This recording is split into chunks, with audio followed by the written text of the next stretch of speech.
अस्सलामु अलैकुम वरहमतुल्लाहि वबरकातुहू। क्या हाल है बच्चों? ठीक है? तब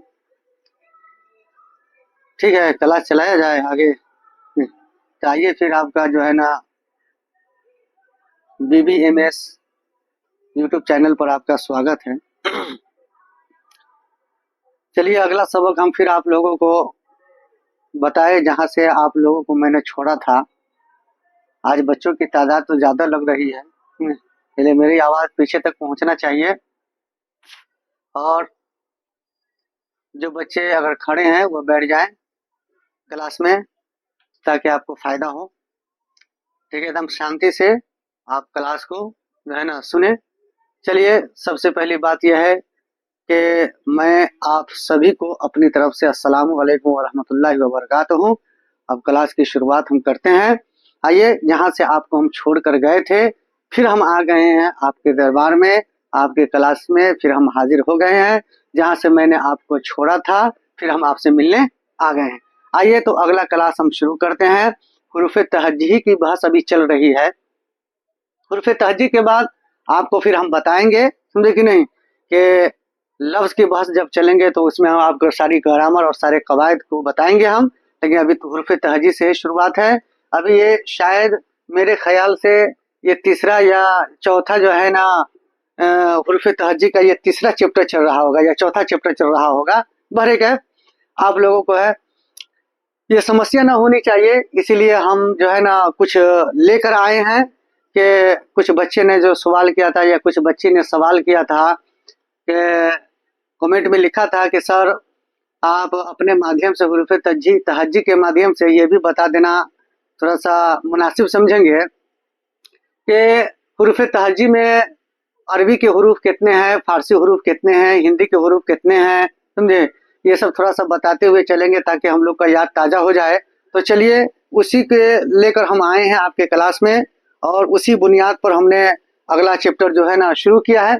तो आइए हम बताते हैं। सबसे पहले हम तो आपको हुरूफ़े तहज्जी जो ऊपर लिख चुके हैं, आप इसको डिटेल से समझते चलिए कि क्या चीज़ है क्या चीज़ नहीं है। आइए सबसे पहला हम ऑप्शन देते हैं आपको हुरूफ़े तहज्जी में अरबी हुरूफ। तो हुरूफ़े तहज्जी में जो अरबी हुरूफ है गालिबन वो 9 है, जिसको आप गिनती में गिन सकते हैं 1 2 3 4 5 6 7 8 9।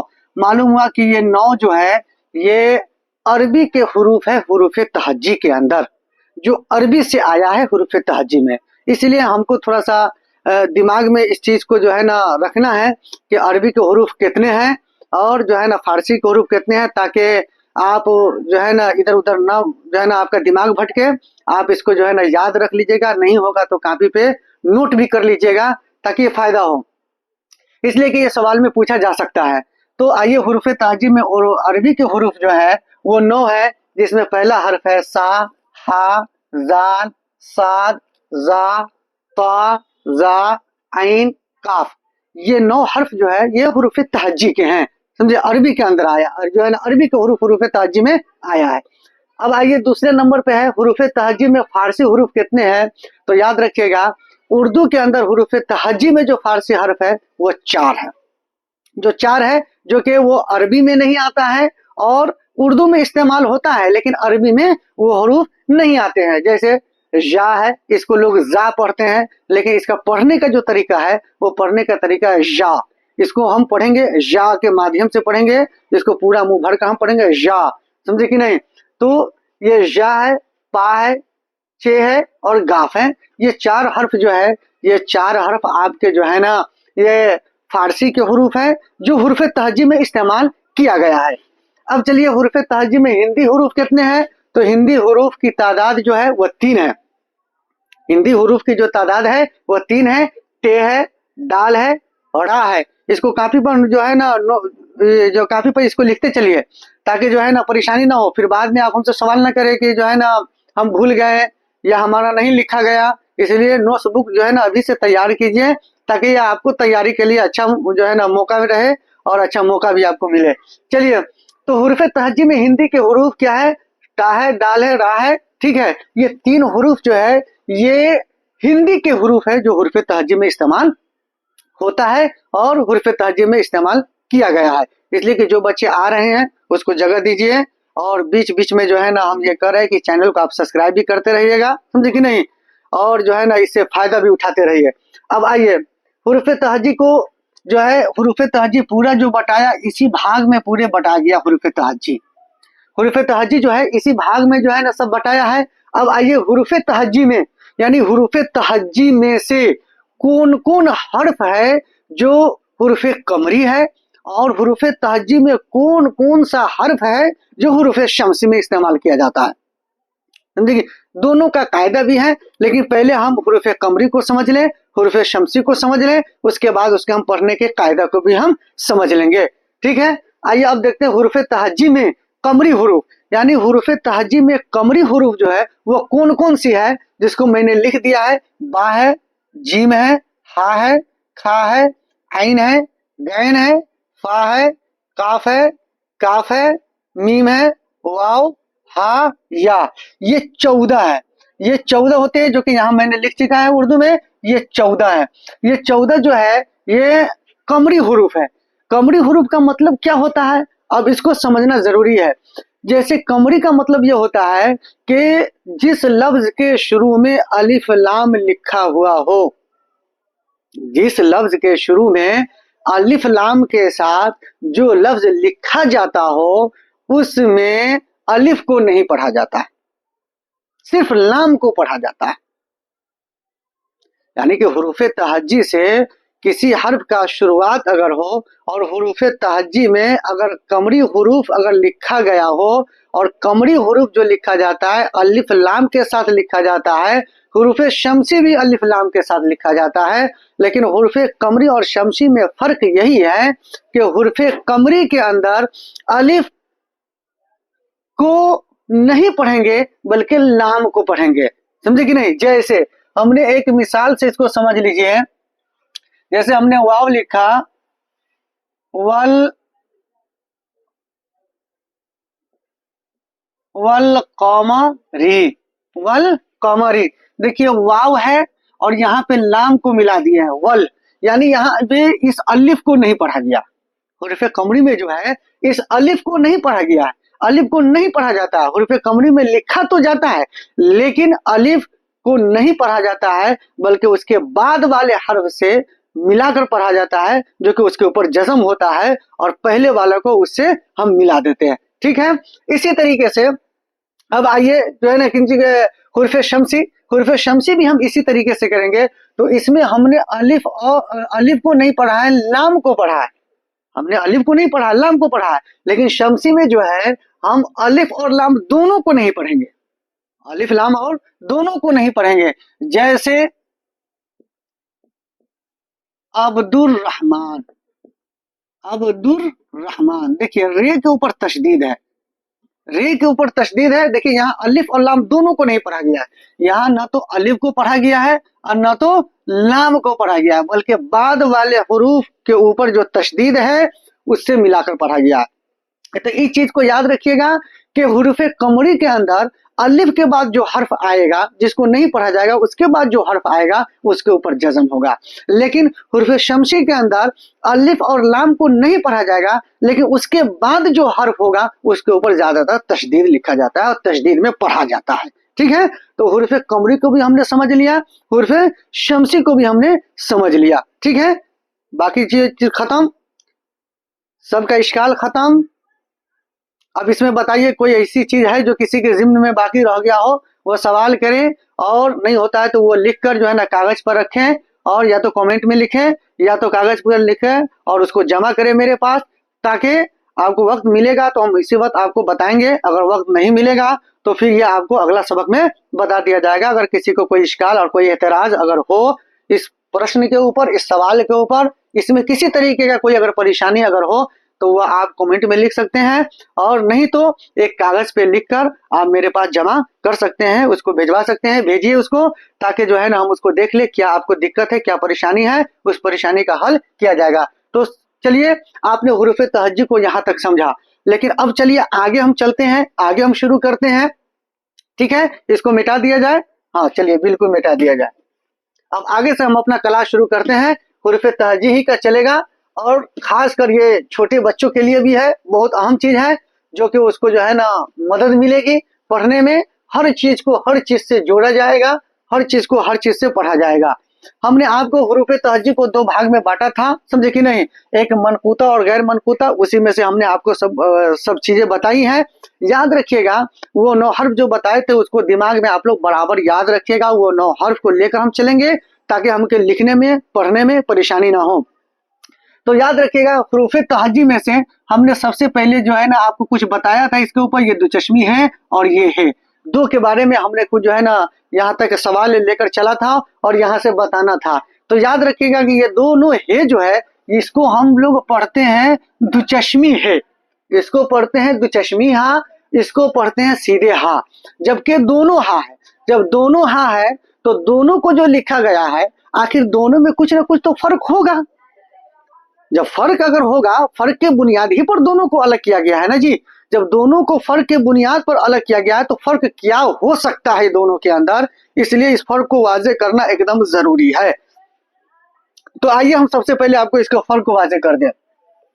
ये हा जो है ये अरबी की है, ये है उर्दू की।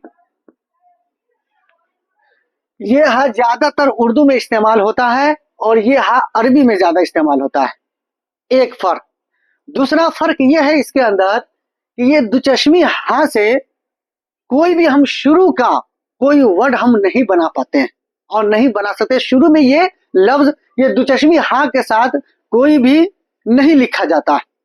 इसके अंदर उर्दू के अंदर दुचश्मी हा के साथ कोई भी वर्ड शुरू में नहीं लिखा जाता है, शुरू में दुचश्मी हा नहीं आता है, बल्कि अगर हा का हम इस्तेमाल करते हैं तो उर्दू में इस हा का इस्तेमाल करते हैं।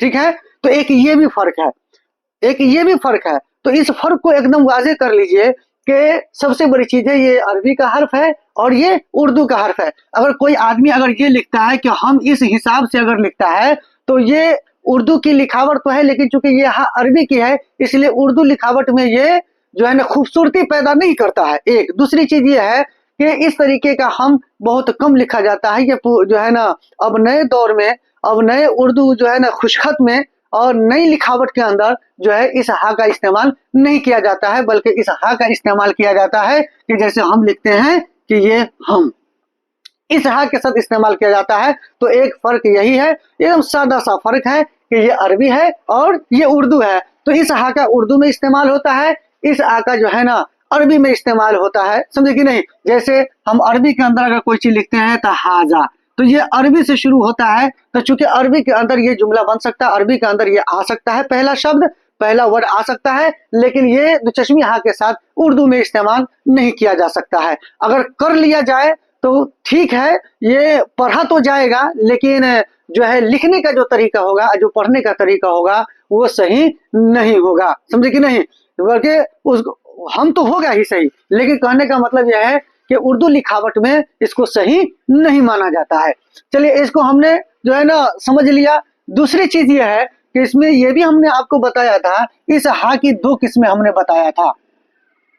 इस हा की दो किस्में बताया था, एक बताया था हाय मलफूजी, मलफूजी हमने बताया था इसको। एक होता है हाय मलफूजी और दूसरा होता है हाय मखफी। याद रखिएगा इस सबको, ये सब बहुत बारीकी चीज है, इसको याद रखिएगा एकदम, ठीक है। हाय मलफूजी और हाय मखफी कभी कभी सवाल के अंदर ये पूछ दिया जाता है, एग्जाम के अंदर भी पूछ दिया जाता है। अगर आप हाय मखफी के बारे में अगर जानते हैं तो बताएं हाय मखफी को जो है ना कौन सा लफ्ज होता है और हाय मलफूजी कौन सा लफ्ज होता है, समझे कि नहीं। इसमें मिसाल दे दिया जाएगा, उसमें पूछा जाएगा, समझे कि नहीं। दो हाथ देकर पूछा जाएगा, एक ये हा अगर देकर पूछा जाएगा और ये वाला हा जो देकर पूछा जाएगा, और पूछा जाएगा कि दोनों में बताइए कि हाय मलफूजी कौन है और हाय मखफी कौन है। तो आप इसको भी समझ लीजिए अच्छा से कि जो हा पूरे तौर पर लिखा जाए, पूरे तौर पर पढ़ा जाए, वो होता है हाय मलफूजी। जैसे हम हाय मलफूजी की मिसाल आपको हम देते हैं कि जैसे मशवेरा, देखिए यहाँ हा जो है पूरे तौर पर लिखा गया और पूरे तौर पर इसको पढ़ा भी जाता है, लेकिन हाय मखफी जो है न पूरे तौर पर लिखा जाता है, समझे कि नहीं, और न पूरे तौर पर पढ़ा जाता है, बल्कि उसको जाहिर सिर्फ कर दिया जाता है। जैसे हम जो है ना हाय मख्फी की मिसाल है, जैसे होता है जीना। देखिए जीना हम कहते हैं, समझे, लेकिन यहाँ पे हा जो है ये जीना नून के साथ लिखा हुआ है, लेकिन अलग से हा पूरे जो है ना जाहिर तौर पर नहीं लिखा हुआ है। मालूम है कि जाहिर तौर पर अगर नहीं लिखा हुआ है तो वो हा हाय मख्फी होता है, और जो जाहिर तौर पर पूरे लिखा जाए और पढ़ा भी पूरा जाता हो वो होता है हाय जो है ना मलफूजी।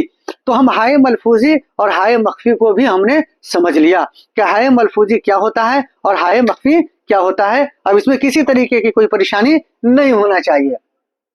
इसी तरीके से अब आइए जो है ना यहाँ बता देते हैं नून है, तो नून को भी दो भाग में बांटा गया, नून को भी दो हिस्सों में बांटा गया है। नून को दो हिस्सों में क्या बांटा गया है, आइए आपको हम बताते हैं। एक होता है नूने जाहिर, ध्यान रखिएगा इसको, एक होता है नूने जाहिर, दूसरा होता है नून गुन्ना। एक होता है नूने जाहिर, दूसरा होता है नून गुन्ना। नूने जाहिर का मतलब क्या होता है और नून गुन्ना का क्या मतलब होता है, हम इसलिए हुर्फ तहजी के एक एक चीज को लेकर चल रहे हैं जहाँ पे ज्यादातर सवालात पूछे जाते हैं और ज्यादातर बच्चे को इश्काल जो होता है वो इसी बुनियाद के ऊपर होता है, इसलिए उसको जानना और उसको देखना बहुत जरूरी है। आइए, नून जाहिर का मतलब होता है कि वह नून जो साफ लिखा भी जाए और साफ पढ़ा भी जाए, जो साफ लिखा भी जाए और साफ पढ़ा भी जाए। जैसे अगर हम लिखते हैं, समझे कि जैसे लिख दिए पान, देखिए यहाँ नून है, नून पूरे तौर पर जाहिर है और इसको पूरे तौर पर पढ़ा गया है पान। इसी तरीके से जान, ठीक है। इसी तरीके से जो है ना बहुत सारे अल्फाज आप बना सकते हैं, समझे कि नहीं। तो ये खान, इसी तरीके से बहुत सारे अल्फाज हम बना सकते हैं जिसमें नून जाहिर होता है, नून को जाहिर करके पढ़ा जाता है और वो नून को जाहिर करके लिखा भी जाता है। लेकिन नून गुन्ना का मतलब ये होता है कि जो नून को जाहिर तो न किया गया हो लेकिन नून की बू नाक में जरूर आती है। नून गुन्ना का मतलब होता है कि जिसको नाक में आवाज जाए या नाक से पढ़ी जाए, हल्की ना हल्की बू नाक में आनी चाहिए नून गुन्ना से। जैसे हम इसकी मिसाल देते हैं माँ, ठीक है। इसी तरीके से हम लिखते हैं कहाँ, देखिए यहां तो लिखा गया, लेकिन ये तो लिखा गया लेकिन ये नून गुन्ना है, ये नून जाहिर है ही नहीं, बल्कि इसको हम नून गुन्ना के जो है ना नून गुन्ना के तौर पर इसको हम पढ़ेंगे कहाँ, ठीक है। इसी तरीके से पढ़ेगा माँ, ठीक है। तो नून गुन्ना जो होता है जिसकी आवाज नाक के अंदर आती है, और जो है ना नून जाहिर का मतलब होता है जो नून जाहिर हो, साफ सुथरा लिखा जाए और उसको पढ़ने में भी साफ सुथरा हो। तो इस हिसाब से जो है ना हम इस तरीके से जो है ना अल्फाज को अगर समझेंगे तो हमारे लिए बहुत फायदेमंद है।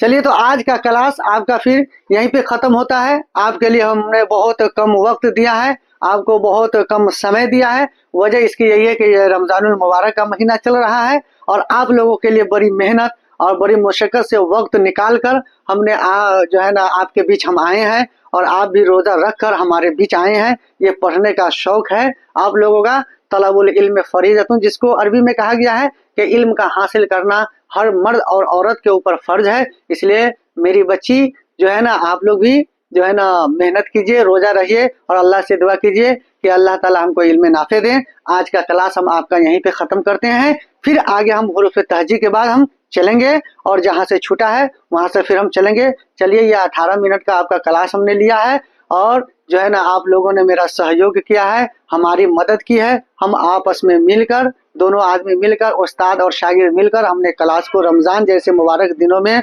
मुबारक रातों में हमने चलाया है, समझे कि नहीं। इसलिए कोशिश यही रहे कि हमारे इस चैनल को सब्सक्राइब कीजिएगा, जिसका जो है ना BBMS से है, ठीक है। इसको यूट्यूब चैनल के ऊपर जरूर आप कोशिश कीजिएगा, जिसको समझ में ना आया हो वो चैनल को देखेंगे और बार बार इसको समझने की कोशिश करेंगे। इसलिए कि बार बार अगर आप समझेंगे तो वो बार बार जो आप देखेंगे और सुनेंगे तो आपके दिमागों में जो है ना वो चीजें आ जाएगी और हमेशा के लिए आपको याद रहेगा। चलिए, इस पर ख़त्म करते हैं। अस्सलामु अलैकुम व रहमतुल्लाहि व बरकातुहू।